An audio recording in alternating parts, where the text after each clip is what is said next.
Assalamualaikum warahmatullahi wabarakatuh.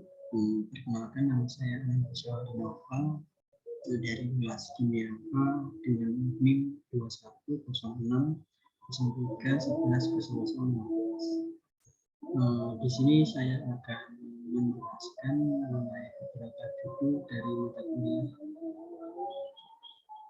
kimia dasar 2 dengan menggunakan PowerPoint.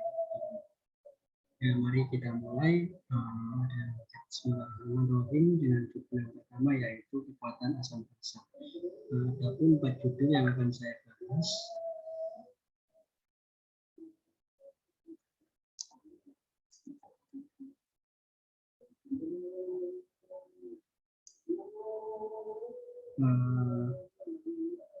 Adapun 4 judul yang akan saya bahas yaitu kekuatan asam basa, buffer, keseimbangan larutan, keseimbangan senyawa, kompleks.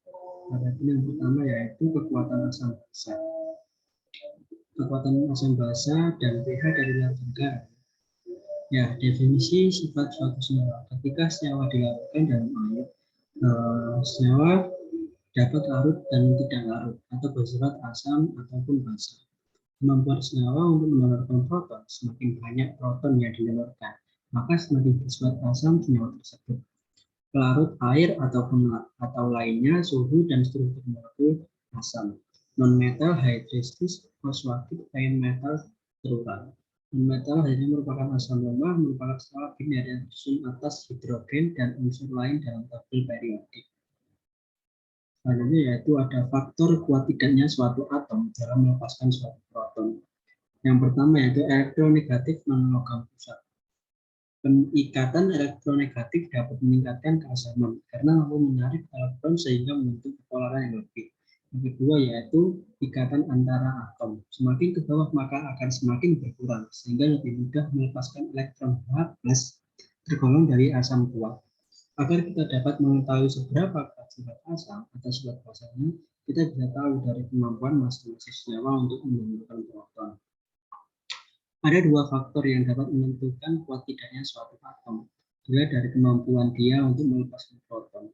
Untuk senyawa hidrida, ada 2 faktor yang menyebabkan proton itu mudah dilepasnya, yaitu pertama elektronegativitas dari non-logam dan juga kekuatan ikatan antar atom. Senyawa yang terdiri atom hidrogen, oksigen, dan atom lain, panjang ikatan tidak mempengaruhi keasaman karena atom H akan mengikat atom O. Asamnya mengandung ikatan OH.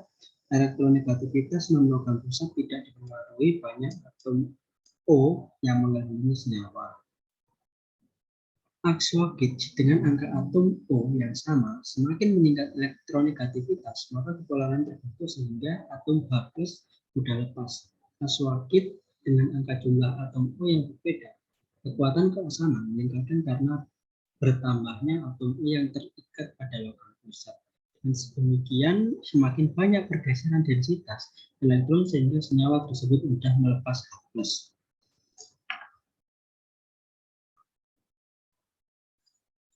Ion metal terhidrasi, hydrate ion metals. Ion logam juga bisa memiliki sifat asam karena dia memiliki kemampuan untuk menstafet H+ pada molekul air terionisasi. Karena muatannya yang lebih tinggi, sehingga ion logam mampu menarik elektron dan ikatan O-H bond dari molekul air dan melepaskan H+. Hidrida non-logam dilihat dari periode kiri ke kanan. Peningkatan elektronegatifan meningkat menyebabkan keasaman. Keelektronegatifan meningkatkan maka F, yaitu senyawa ini akan memiliki polar yang lebih tinggi. Jika lebih polar akan lebih mudah membentuk, lalu H+ akan mudah lepas. Dari golongan D3A sampai 5A tidak memiliki sifat asam dan dapat dilihat di golongan 6A sampai 7A. Oksida asam apabila direaksikan dengan air akan membentuk senyawa asam.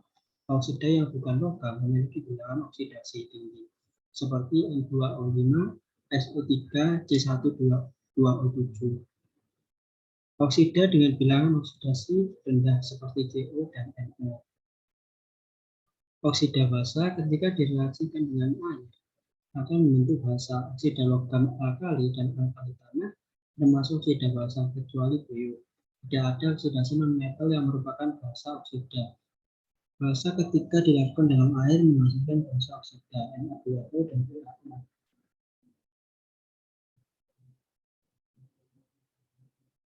Larutan penyangga buffer adalah larutan yang dapat menjaga mempertahankan pH-nya dari penambahan asam, basa maupun pengenceran oleh air.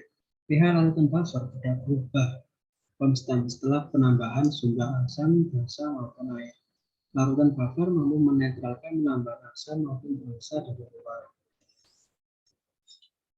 Larutan penyangga atau yang disebut juga larutan buffer atau larutan dapat merupakan larutan yang bisa mempertahankan nilai pH meskipun ditambah sedikit asam, sedikit basa, ataupun sedikit air. Hal ini dikarenakan karena larutan penyangga mengandung zat terlarut bersifat penyangga yang terdiri atas komponen asam dan basa. Komponen asam berfungsi menahan kenaikan pH, sedangkan komponen basa berfungsi menahan penurunan pH. Tipe dari buffer yaitu pertama buffer asam dari asam lemah disamping basa penggugat. Yang kedua buffer basa tipe dari basa lemah ditambah asam penggugat. Selanjutnya ada cara kerja buffer. Ketika asam H+ masuk ke larutan akan dinetralkan oleh basa yang ada di dalam buffer. Basa yang ada pada buffer dalam bentuk ion asetat sehingga ketika asam H+ masuk maka ion asetat menetralkan asamnya. Hasilnya akan terbentuk CH3COOH. Ketika buffer ditambahkan, basa maka akan bertambah setelah penambahan OH. Dalam suatu buffer, ketika ada basa yang masuk, maka akan dinetralkan oleh asam dan akan menghasilkan CH3COOH. Selanjutnya yaitu ada hasil dari penambahan NaHCl ion asetat akan berkurang sedangkan konsentrasi asam asetatnya akan naik karena H+ berhasil dinetralisasi maka pH-nya tidak akan berubah jauh. Hasil dari ditambahnya NaOH menghasilkan ion asetat meningkat dan konsentrasi asam asetat menurun maka karena sudah dinetralkan jadi kenaikan pH-nya tidak signifikan. Kapasitas buffer adalah kemampuan buffer menjaga pH. Yang mempengaruhi kapasitas buffer adalah konsentrasi asam basa. Semakin tinggi konsentrasi buffer, maka akan semakin tinggi kapasitasnya. Relatif konsentrasi apabila komponen penyusun buffer saling berdekatan, maka kapasitasnya semakin besar. Buffer memiliki kapasitas paling tinggi apabila konsentrasi asam dan basanya sama. Buffer yang pH-nya mendekati pKa dari asam yang digunakan sebagai penyusun asam memiliki kapasitas yang tinggi. Selanjutnya yaitu ada macam larutan buffer. Komponen larutan buffer atau penyangga terbagi menjadi larutan buffer atau penyangga bersifat asam. Larutan ini mempertahankan pH pada daerah asam pH kurang dari 7 untuk mendapatkan larutan ini dapat dibuat dari asam lemah dan garamnya yang merupakan basa konjugasi. Dari asamnya ada pun cara lainnya yaitu mencampurkan suatu asam lemah dengan suatu basa kuat. Di mana asam lemahnya dicampurkan dalam jumlah berlebih, campuran akan menghasilkan garam yang mengandung basa konjugasi dan asam lemah yang bersangkutan. Pada umumnya, basa kuat di sini digunakan seperti natrium, Na, kalium, barium, kalsium, dan lain-lain. Adapun cara kerjanya dapat dilihat pada larutan penyangga yang mengandung CH3COOH dan CH3COOH yang mengalami keseimbangan dengan proses balik berikut. Pada penambahan asam H+ akan menggeser keseimbangan ke kiri, di mana ion H+ yang ditambah akan bereaksi dengan ion CH3COOH membentuk molekul CH3COOH. Pada penambahan basa, jika yang ditambahkan adalah suatu basa, maka ion OH- dari basa itu akan bereaksi dengan ion H+ membentuk air. Hal ini akan menyebabkan keseimbangan berdasar tekanan, sehingga konsentrasi ion H+ dapat dipertahankan. Jadi, penambahan basa menyebabkan berkurangnya komponen asam CH3COOH, bukan ion H+. Basa yang ditambahkan tersebut bereaksi dengan asam CH3COOH membentuk ion CH3COOH dan air. Larutan buffer atau penyangga bersifat basa. Larutan ini mempertahankan pH pada daerah basa pH 7 untuk larutan ini. Dapat dibuat dari basa lemah dan kawan. Adapun cara lainnya yaitu dengan menyampurkan suatu basa lemah dengan suatu asam kuat di mana basa lemah dicampur berlebih. Adapun cara kerjanya dapat dilihat pada larutan penyangga yang mengandung NH3 dan NH4 plus yang mengalami keseimbangan dengan proses sebagai berikut. Pada penambahan asam, jika ditambahkan suatu asam, maka ion H plus dari asam akan mengikat ion OH-. Hal tersebut menyebabkan keseimbangan pada tekanan sehingga konsentrasi ion H- dapat dipertahankan. Namun itu penambahan ini menyebabkan berkurangnya komponen basa NH3. Bukannya ion OH- bisa ditambahkan bereaksi dengan basa NH3 membentuk ion NH4+. Pada penambahan basa, jika yang ditambahkan adalah suatu basa, maka keseimbangan bergeser ke kiri sehingga konsentrasi ion OH- dapat dipertahankan. Basa yang ditambahkan itu bereaksi dengan komponen asam NH4+ membentuk komponen basa NH3 dan air.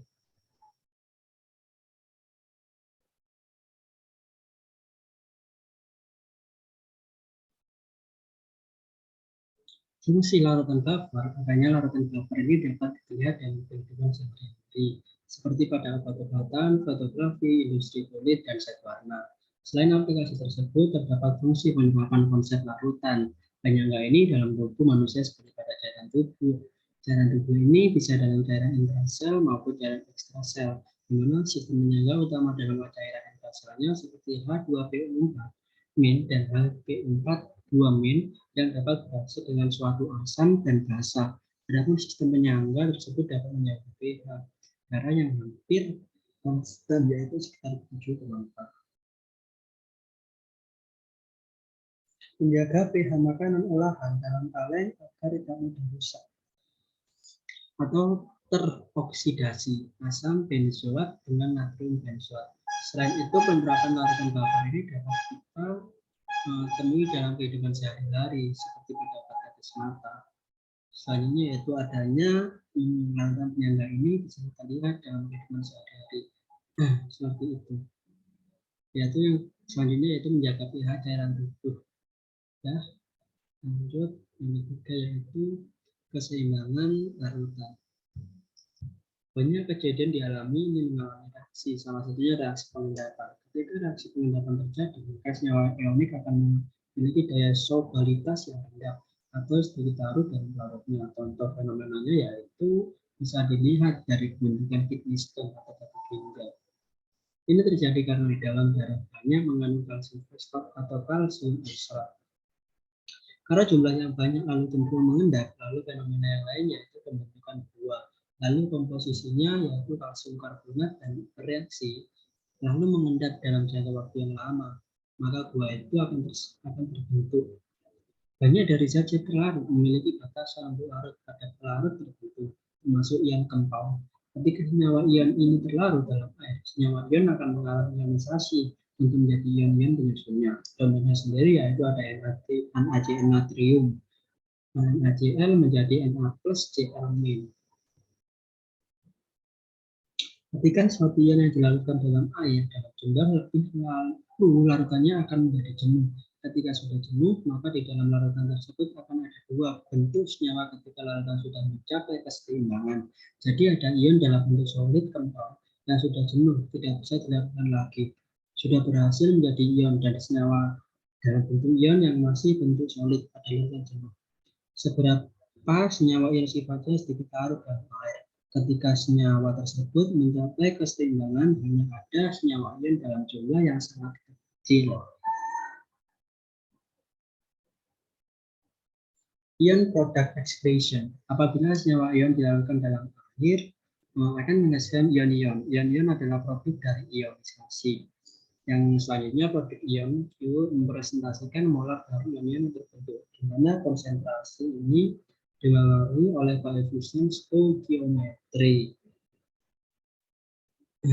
Contoh PbF2 yang terurai menjadi Pb2 plus 2F-. Keadaan jenuh ketika PbF2 dilanjutkan dalam air, maka akan mengalami ionisasi pada keadaan seimbang. Adapun seperti yang tersebut, ini yang dimaksud ion produk dipengaruhi koefisien stoichiometri. Ketika suatu larutan jenuh, maka nilai QSP akan sama konstan kelarutan dari produk atau KSP. Seperti QSP PbF2 plus F- para 2 dapat dengan KSP. Konstanta dari produk KSP. KSP sendiri sama dengan QSP sama dengan KSP. Dalam keadaan larutan jenuh, Sp adalah beberapa konsentrasi produk dalam keadaan jenuh. Lalu ion yang dihasilkan beberapa reaksi ini, di mana konsentrasi ini dipengaruhi oleh koefisien stability. Sp umumnya adalah konstanta. Keseimbangan untuk keseimbangan larutan dari senyawa ion yang kalorinya rendah. Sp dipengaruhi oleh temperatur dan tidak dipengaruhi konsentrasi dari ion. Contoh berdasarkan aturan kelarutan, prediksi suatu senyawa ion itu larut atau tidak. Dan berdasarkan prediksi ini, AgCl tidak larut, tapi meskipun kita tahu sebenarnya AgCl bisa dilarutkan dalam air masih bisa larut, tapi masih sedikit. Ketika suatu larutan menjadi jenuh dalam kondisi seimbang, AgCl solid, Ag plus Cl. Ketika dalam keadaan jenuh akan terbentuk yang namun ionnya sedikit dan juga AgCl masih belum aktif. Konstanta keseimbangan untuk proses pelarutan disebut KSP dari KSP plus Ag plus Cl. Kristal karbonat Ag2 CO3 adalah barang senyawa ionik dan sedikit larut. Selanjutnya ada ini. Ag2 CO2 solid menjadi menjadi 2 Ag plus ini akan mengalami energi tapi jumlahnya sedikit. Dan ini ketika dilarut dalam air adalah sebutin yang ada sehingga gasnya adalah sebutir yang sejaran kedua. Ketiga, calculation involving KSP. Untuk menentukan nilai KSP adalah dengan cara mengukur larutannya.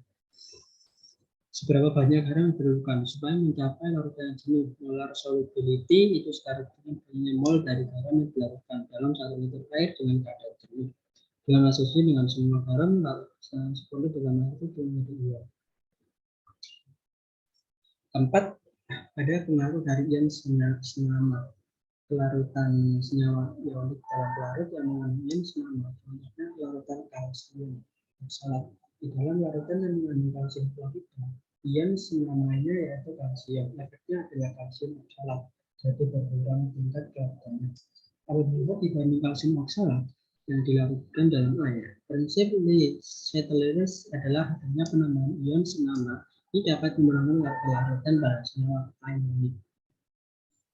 Selanjutnya, keseimbangan senyawa kompleks. Menurut Jean and Lewis, asam adalah suatu basa zat yang dapat menerima pasangan elektron. Basa adalah suatu zat yang dapat memberikan pasangan elektron. Senyawa kompleks sendiri suatu proses netralisasi yang membantu ikatan koordinasi. Teori Werner tentang senyawa koordinasi. Senyawa koordinasi sendiri mencakup suatu atom atau ion logam dikelilingi oleh ion atau molekul netral yang diketahui sebagai ligan, di mana logam merupakan ion pusat. Ion kompleks terdiri dari ion logam pusat yang terikat secara kovalent pada 2 atau lebih anion atau molekul yang disebut ligan.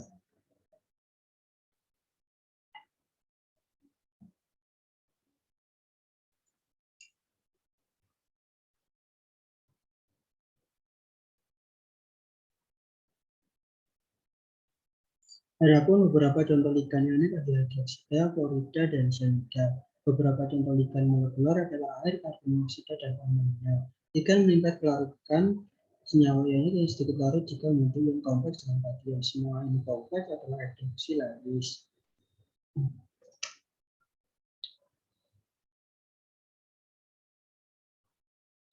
Pembentukan ion kompleks ketika garam seperti MnO3 dilakukan dengan air. Ion kompleks terbentuk dengan air sebagai ligan ion logam ini. Adapun ini dalam banyak kasus ketika kita memperlakukan yang terhidrat dengan larutan ligan lain melakukan mereka terganti misalnya ion O2 terhidrat dengan ion. Ekspresi keseimbangan K2 sama dengan MnH3 K2 plus H2O 4 per M H2O 2 plus NH3 4 plus Kc dapat ditentukan dengan konstanta keseimbangan baru yang disebut konstanta pembentukan Kf dengan Kc per H2 ini untuk penyambungan ion. Semua ion kompleks mengikuti hidroksi Lewis ion logam bertindak sebagai asam Lewis menentukan pasangan elektron dan ligan, bertindak sebagai basa Lewis menyeimbangkan pasangan elektron Ag. Logam transisi memiliki kecenderungan khusus untuk yang kompleks. Misalnya larutan kobalt golongan 2 klorida CuCl2 berwarna merah muda karena adanya ion CuH2O 6,2+ ketika HCl ditambahkan larutan menjadi biru akibat pembentukan ion kompleks. Sekian dari yang saya sampaikan dari 4 buku tersebut. Kurang lebihnya mohon maaf jika ada kesalahan. Terima kasih. Wassalamualaikum warahmatullahi wabarakatuh.